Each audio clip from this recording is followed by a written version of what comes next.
Welcome to Math with Mr. J. In this video, we are going to be covering simplifying fractions. And simplifying fractions is something you have to do at the end of most fraction problems. When simplifying fractions, it is very important to know that you are not changing the value of any of the fractions. You are just breaking it down to its simplest form. It is an equivalent fraction in value. So at the top of your screen, you have the steps to simplifying fractions. Think of and list of factors for both your numerator and denominator. Find the greatest common factor, and then you divide by that greatest common factor to find the simplest form of the fraction you're simplifying. Now, before we start here with the four fractions on your screen that we're going to simplify, I would like to say simplifying fractions, you'll become more confident and much better at these with more practice and the more you do.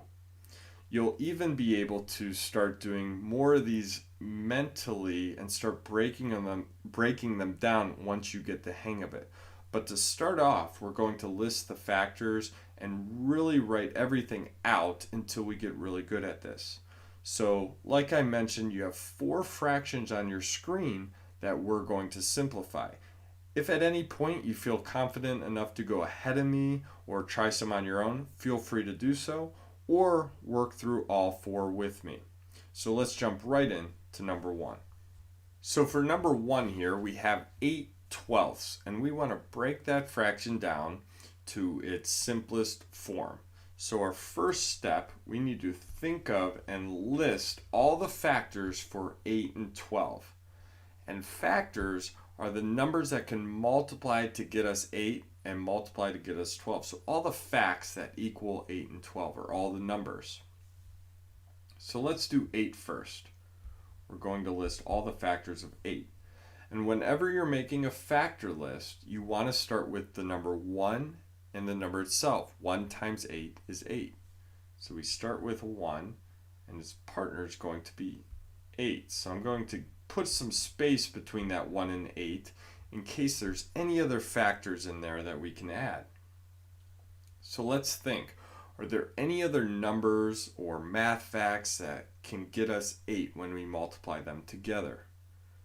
Well, 2 can go into 8 and 4. 2 times 4 is 8. So let's add those to our factor list. And that's actually all the numbers that can go into 8, right? Or multiply into 8. So let's do 12 now. Let's make our factor list. So let's start with the number 1 and 12 itself. 1 times 12 is 12. And then 12 is even, so we know that 2 can multiply to get 12, and its partner, 2 times 6. Both 2 and 6 are a factor of 12. And there's one more pair here. So we have 1 and 12 as a pair of factors, 2 and 6. Anything else that can equal 12? Hopefully we're thinking 3 and 4. Now, let's take a look at our list. Do we have any in common? Well, 1, 2, and 4.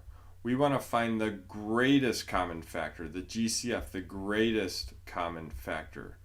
And the greatest between the two is that 4.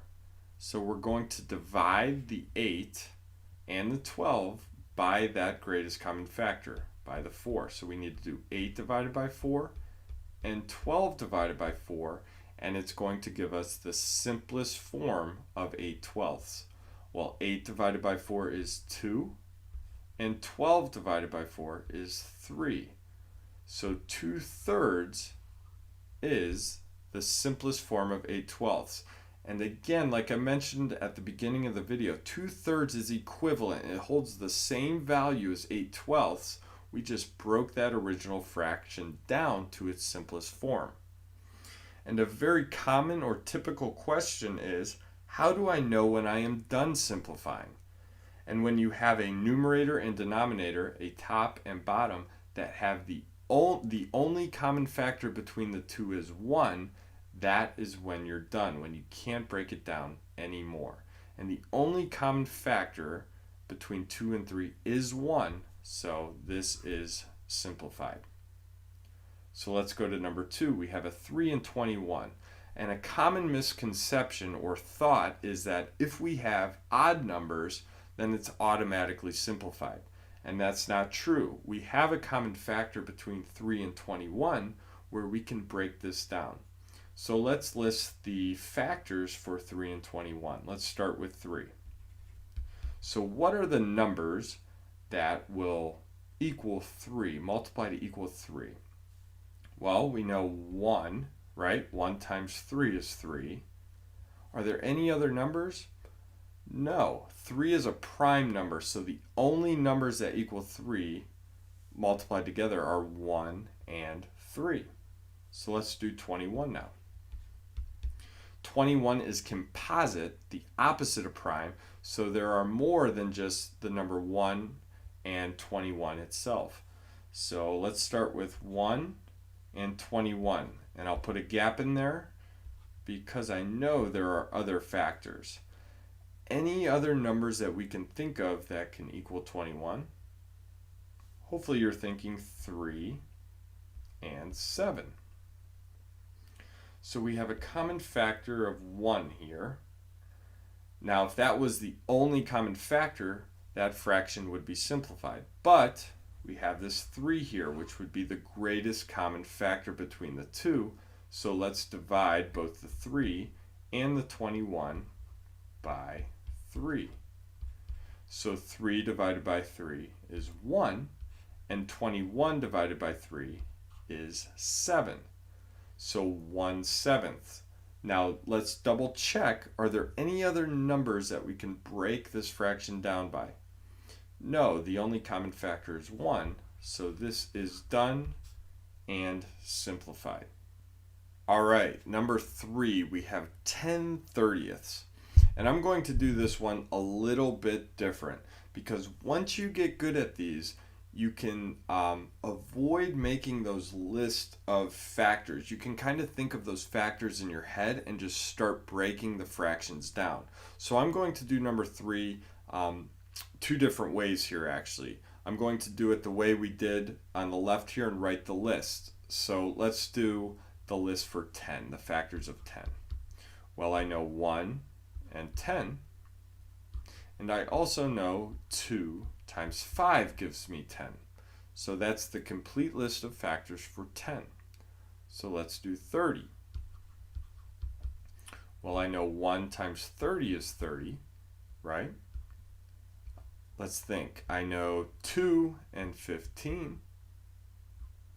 I know 3 and 10.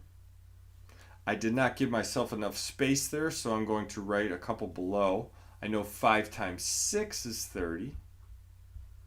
And that is going to be the extent of my list there.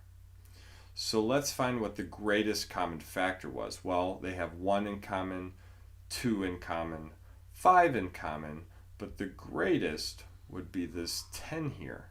So let's divide both by 10. And we're going to get 1/3. And the greatest common factor and only common factor between 1 and 3 here is 1, so we are simplified. You cannot break it down any further. So I'm going to show you another way here. So we have 10/30. Now, one thing right off the bat we should notice, 10 and 30 are both even numbers. So you can always break even numbers down by dividing by 2. So let's divide both by 2. And we get 5 over 15. Now, if we take a look at 5 and 15, is there a number, a common factor between 5 and 15? Hopefully you're thinking we can divide both of those by 5. Let's divide 5 by 5 and 15 by 5. 5 divided by 5 is 1. 15 divided by 5 is 3. And we got to 1/3. We got the same answer, two different paths, same answer. And there's other paths you can take to simplify that fraction and get to 1/3. It doesn't matter what path you take as long as you break it down to where you get to the only common factor is 1 between your top and bottom number, the numerator, which is the top, and denominator, which is the bottom. So let's try number 4 here. We have 15 and 40. So I'm going to give you a little hint here. Anything that ends in a 5 can be divided by 5. Anything that ends in a 0 can be divided by a 5 or a 10. So they have a common factor of 5 right off the bat without having to write out those lists. Again, if something ends in a 5, it is divisible or can be divided by a 5. If it ends in a 0, it's divisible by 5 or 10. So both these numbers can be divided by 5. So I'm going to start there. I might not be able to do it in one step. I might be able to, who knows, but let's start there. So 15 divided by 5 is 3. 40 divided by 5 is 8. So let's take a look at this 3 and 8.